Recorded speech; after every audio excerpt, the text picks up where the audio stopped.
오늘 함께 나눌 말씀은 어제와 이어지는 말씀으로서 애굽, 광야, 가나안의 차이에 대한 말씀이 되겠습니다.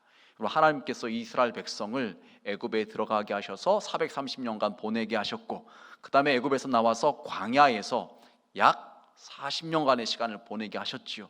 그런 다음에 가나안으로 인도를 하십니다. 그 말씀이 출애굽기 또 민수기 말씀에 기록이 되어 있는 것을 우리가 보게 됩니다. 하나님께서 그런 과정들을 갖다가 그 성경 말씀에 기록하셔서 우리로 보게 하신 이유가 무엇일까요? 그 말씀들을 통해서 신앙생활이 무엇인지, 구원이 무엇인지 우리로 깨닫게 하시고 알게 하시는 것이에요. 애굽에서 있었던 삶은 아직 구원받기 이전의 삶을 말하는 것입니다. 애굽에서 이제 유월절 사건을 통해서 나오는 것은 이제 어린 양 대신 예수님의 보혈의 공로로 말미암아 우리의 죄가 사함받고 구원받는 것을 말하고 있지요. 그런데 구원받았음에도 불구하고 광야에서의 그 하나님께서 훈련의 과정을 통해서 아직까지도 우리가 신분은 하나님의 자녀가 되었지만 습관, 그 삶의 패턴, 그런 것들이 여전히 믿기 이전의 모습, 그런 것들을 끊어내고 또 다듬고 연단되어지는 그런 시간을 보내게 하시는 거죠. 그래서 광야 훈련을 통한 다음에 가나안 땅에 들어가게 하셔서 하나님의 백성답게, 하나님의 군사답게 살아가게 하시는 것입니다.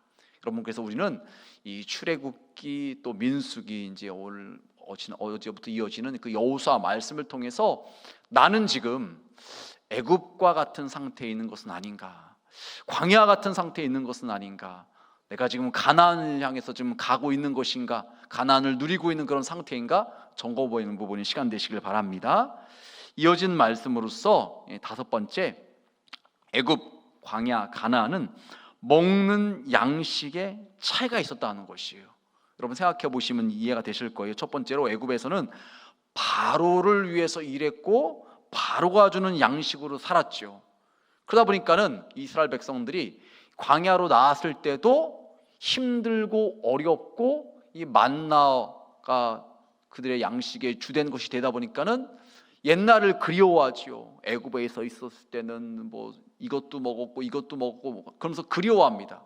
애굽에서 있었을 때 바로를 위해서 일했고 바로가 주는 양식으로 양식을 삼았다는 것입니다. 여러분, 그런데 결국 그것은 무엇을 하게 되는 것이냐? 바로를 기쁘게 하게 되는 거예요. 다시 말해, 예수 믿기 이전에 우리의 삶은 내가 의도했든 의도하지 않았든 바로 마귀 사탄을 기쁘게 하는 그런 삶을 살았던 것이에요. 여기서 우리가 떠나고 빨리 구원받은 자가 되는 것이 필요한 것이죠. 여러분, 그래서 이 출애굽기 말세에 보면은 유월절 지킬 때 그 어린 양을 구워서 먹으면서 무기병을 먹으면서 급히 떠나는 것에 대해서 말씀하고 있습니다. 그냥 편안하게 식사하면서 여유롭게 식사하는 것이 아니라 급히 식사를 하면서 떠나는 것에 대해서 말씀하고 있어요.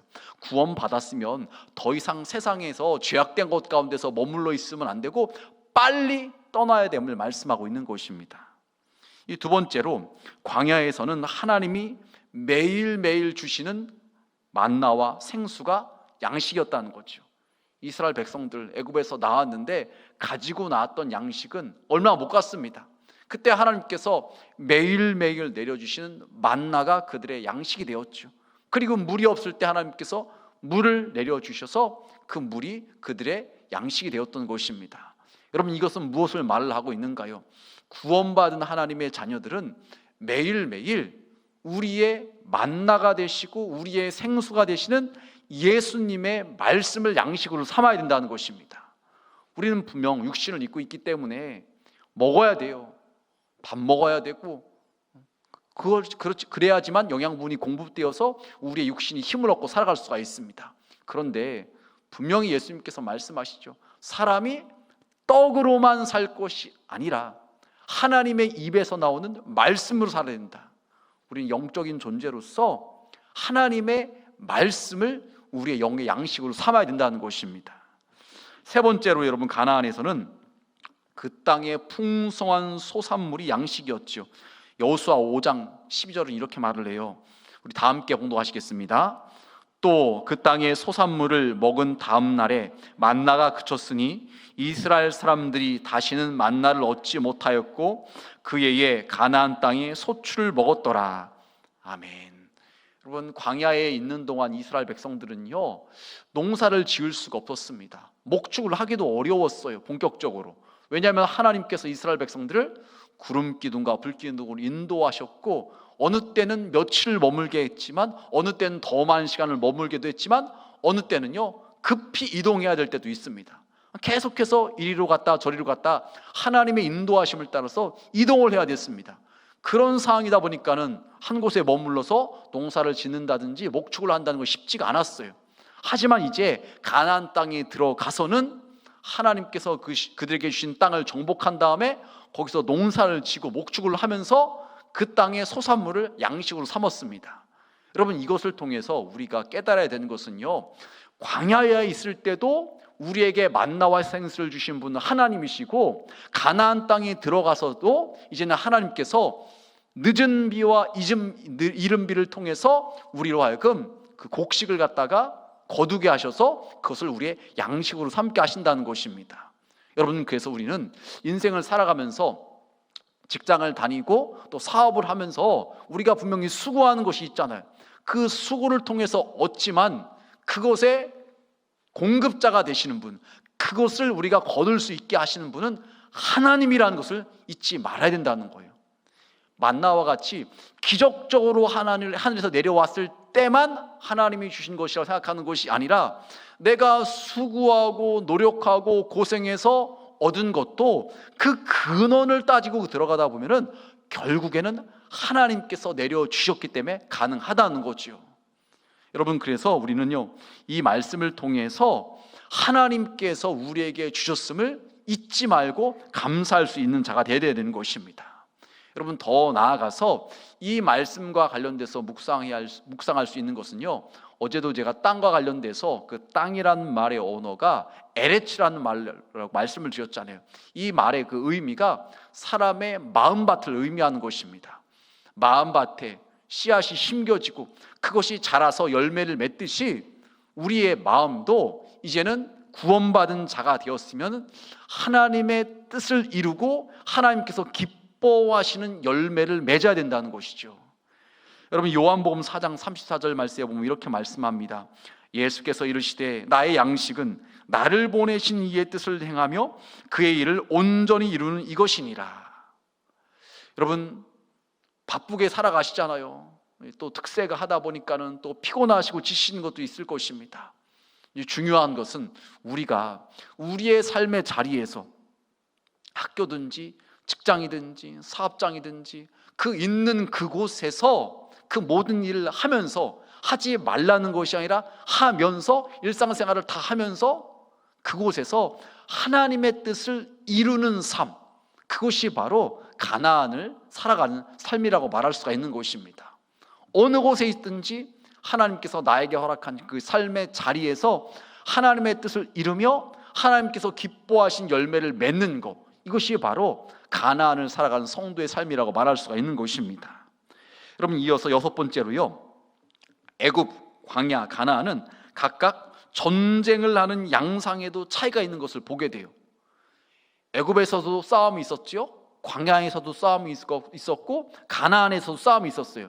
그런데 그 모습이 좀씩 다른 것을 보게 됩니다. 먼저 애굽에서는 모세가 백성들을 대신해서 바로와 싸우는 형태라는 것이죠. 여러분, 말씀 생각해 보세요. 출애굽기 말씀. 애굽에서 있었을 때 백성들이 싸운 것은 전혀 없었어요. 오직 모세가 아론과 함께 바로에게 찾아가서 하나님께서 우리 이스라엘 백성들 내보내라고 하신다, 허락해달라 계속해서 간청하죠. 그리고 또 홍해가 갈라지고 나올 때도 백성들이 한 거 아무것도 없어요. 모세가 아론과 함께 하나님께 기도하며 바로와 싸웠다는 것입니다. 그럼 이것은 무엇을 말합니까? 예수 믿기 이전에는요, 마치 어린아이가 문제를 일으켰을 때 부모가 다 해결해 주는 것처럼요, 우리도 먼저 믿은 자로서는 믿지 않는 성도들을 위해서 중보기도 하는 것이 필요하다는 것입니다. 그들이 혼자 힘으로 거기서 벗어나지 못하니까 먼저 믿는 우리가 그들을 도와줘야 된다는 것입니다. 이것이 바로 애굽에서 싸움의 모습인 것이죠. 이 두 번째로 광야에 들어오면요, 지도자와 함께 기도하며 싸우는 내용이 나오죠. 아말렉과의 전투를 벌어졌을 때 모세가 손을 들고 기도하면 아말렉과 이기게 되고 손이 내려오면 아말렉과의 싸움을 지게 되잖아요. 그때 옆에서 아론과 우리 붙잡아줬다는 것이죠. 그렇게 붙잡아줘서 함께 기도하며 싸웠고 여호수아는 백성을 데리고 나가서 싸우게 되었다는 것입니다. 그래서 함께 기도하며 싸우게 되는 것이 광야에서의 모습이었죠. 세 번째로 가나안에 들어오면은 각자가 용사가 되어서 땅을 얻기에 싸우는 거죠. 이 여호수아 말세에 보면은 지파들이 이제는 본인들이 정복할 땅을 얻기 위해서 각자가 각 지파별로 용사가 되어서 싸움을 벌인다는 것이에요. 여러분, 그래서 어제 여러분 이제 제비뽑기하시 다 뽑으셨잖아요. 그 땅을 여러분이 정복하셔야 되는 것이, 여러분이 기도하고 여러분이 섬기고 여러분이 선포하고, 그래서 그 땅을 갖다가 차지할 수 있어야 되는 것입니다. 그것이 이제 상징적인 의미로 그렇게 했지만 그것만이 아니라 여러분이 정한 VIP들, 그것을 여러분 각자가 정복하고 차지할 수 있어야 된다는 것입니다. 이제는 여러분의 몫이라는 것이에요. 여러분이 기도하고 여러분이 섬겨서 그 땅이 하나님의 땅, 하나님의 나라가 되기 위해서 우리 각자가 헌신하고 대가를 지불하고 수고할 수 있어야 된다는 것이죠. 이 다음으로 7번째 보시면 애굽, 광야, 가나안은 각각 목적이 다르는 것입니다. 애굽에서의 목적, 광야에서의 목적, 가나안에서의 목적이 다른 것을 보게 됩니다. 먼저 구원의 단계인 애굽에서의 핵심은 피를 바르고 애굽을 떠나는 것이 목적이에요. 어린 양 대신 예수님의 보혈로 말미암아 죄사함 받고 구원 받았으면은 더 이상 죄악 가운데 머물러 있으면 안 됩니다. 빨리 떠나야 되는 것입니다. 구원 받았음에도 불구하고 옛날의 죄악 가운데 그대로 머물러 있으면은요, 다시 바로를 섬기게 되고 바로만 바라보게 되고 바로가 시키는 대로 살아갈 수밖에 없어요. 그래서 구원받았으면 구원받은 사람으로서 이제는 더 이상 죄악 가운데 머물러 있으면 안 되고 빨리 그곳에서 벗어나야 된다는 것입니다. 두 번째로 광야는 옛사람, 과거의 상처에서 떠나 하나님의 공급으로 사는 것이 목적이라는 거죠. 여러분, 이스라엘 백성들이 애굽에서 나와가지고서 홍해를 통과하잖아요. 홍해를 통과하는 것을 성경은 세례받았음으로 설명을 합니다. 이제 구원받은 자라면요, 내 자신이 씻음 받아야 돼요. 내 자신을 내려놓고 부인할 수 있어야 되는 것입니다. 그러고 이제는 시내산에서 하나님의 말씀을 받았잖아요. 말씀이 우리의 양식이 되어서 살아가야 되는 것입니다. 이것이 바로 광야에서 이제는 씻고 공급받는 삶을 말하고 있는 것이죠. 세 번째로 가나안은 광야에서 채운 것이 나를 통해서 흘러나가게 해야 되는 것입니다. 여러분, 이스라엘 백성들이 광야에서 잘 훈련 받은 다음에 하나님의 말씀을 받은 다음에 이제는 가나안 땅이 들어가서 시키는 대로 순종하여서 그들을 통해서 하나님의 놀라운 역사들이 일어나는 것을 보게 되죠. 여리고 성이 무너져 버립니다. 그런데 그때 취하지 말아야 될 것을 취해서 아이성 전투에서 실패했지만 그 다음에 또 하나님의 말씀대로 순종했을 때 그 다음 전쟁에서 계속해서 승리해 나가는 것을 보게 됩니다. 이제는 씻고 비우고 체험받은 자로서 이제는 가나안 땅에서는 그것을 누리고 그것을 흘러보내는 그런 삶을 우리가 살아야 된다는 것이죠. 여러분, 그래서 사도행전 20장 24절 말씀에 보면 이렇게 말을 합니다. 내가 달려갈 길과 주 예수께 받은 사명 곧 하나님의 은혜의 복음을 증언하는 일을 마치려 하면은 나의 생명조차 조금도 귀한 것으로 여기지 아니하노라. 사도 바울의 고백이죠. 원래는 예수 믿는 사람 핍박하던 그였지만 부활하신 예수님을 만난 다음에 인생의 목적이 180도로 바뀌어졌어요. 이제는 주님께 받은 그 사명을 감당하는 것이 그의 인생의 목적이 되었다는 거예요. 여러분, 가나안 땅을 살아가는 성도의 삶이 이래야 된다는 것입니다. 예전에는 그냥 먹고 사는 것, 나 중심적인 삶, 그것이 전부였습니다. 하지만 이제는 가나안에 들어가는 성도라면은요, 그 정도 수준이 된 성도가 된다면요, 주님의 뜻을 이루어 드리는 것, 주님께 영광 돌리겠다는 것, 주님을 기쁘시게 하겠다는 것, 주님께서 나에게 맡기는 사명, 그것을 어떻게든지 막 감당하려고 몸부림치는 것, 이것이 바로 가나안의 삶의 모습이라는 것이죠. 그 다음에 8번째로요, 싸움의 대상의 차이가 있는 것을 보게 됩니다. 애굽에서는요, 애굽의 우상 및 문화와 싸워야 되는 곳이에요. 애굽에서 이스라엘 백성들이 하나님의 백성임에도 불구하고 눈에 보여지는 그 애굽 사람들이 섬기는 태양신을 비롯한 여러 우상들을 섬기니까 본인들도 따라 섬겼다는 것이에요. 그리고 그들의 죄악된 문화에 영향을 받았다는 것입니다. 거기서 벗어나고 그것과 싸워서 그것을 뿌리치는 것, 이것이 이 애굽에서의 싸움이었죠. 두 번째, 광야에서의 싸움의 대상은요, 자기 자신이라는 거예요. 이제는 나를 부인해야 되는 것입니다. 나를 내려놓아야 되는 것입니다. 구원받은 사람답게, 하나님의 자녀답게 더 이상 옛 모습으로 살아가지 말아야 되는 것이에요. 자기를 부인하고 자기 십자가를 지고 주님을 따라가는 삶이 되어야 되는 것이죠. 이 가나안에서는요, 가나안 7족속과 싸워야 되는 것입니다.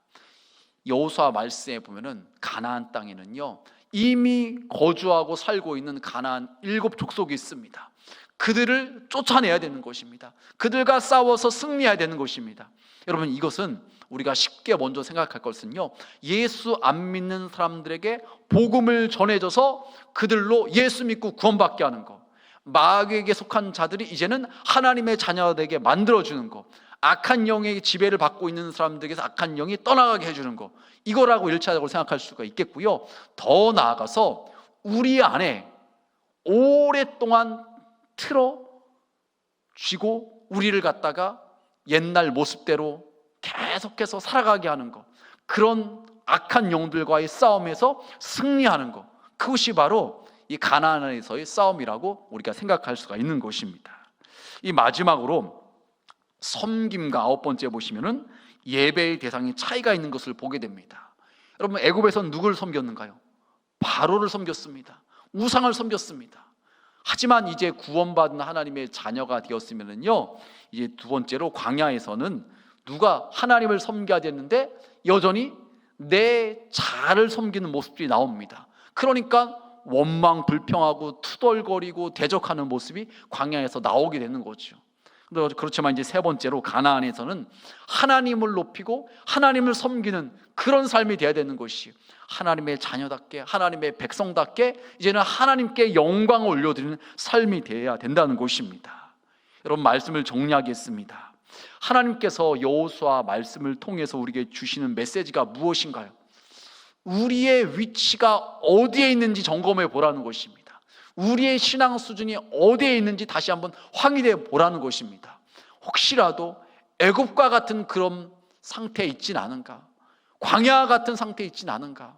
이제는 우리가 애굽에서 벗어나서 광야를 지나서 가나안에 들어간 성도의 수준답게 우리의 신앙생활이 되어야 된다는 것입니다. 구원받았다고 하면서도 여전히 바로를 위해서 마귀가 기뻐하는 그런 삶을 살고 바로를 바라보면서 여전히 그렇게 죄악과 짝하면서 살아가서는 안 된다는 거죠. 또한 구원받았다고 하면서 자기를 부인해야 되는데 전혀 그러지 못하고 내 욕심대로만, 내 만족만을 위해서 살아가는 그런 삶이 되어서는 안 된다는 것입니다. 이제는 구원받은 성도답게 더 성숙한 성도가 되어서 가나안 땅에서 이제는 주를 위해서, 주님의 영광을 위해서, 주님을 기쁘시게 하는 그런 삶을 우리가 살아갈 수 있어야 된다는 것입니다. 이 새벽 주님께 나오신 우리 모든 분들은요, 내 자신이 어디인지 다시 한번 점검하시는 가운데 정말 이제는 성숙한 성도로서 가나안의 수준으로 살아갈 수 있는 우리 모두가 되시길 주님의 이름으로 축복합니다.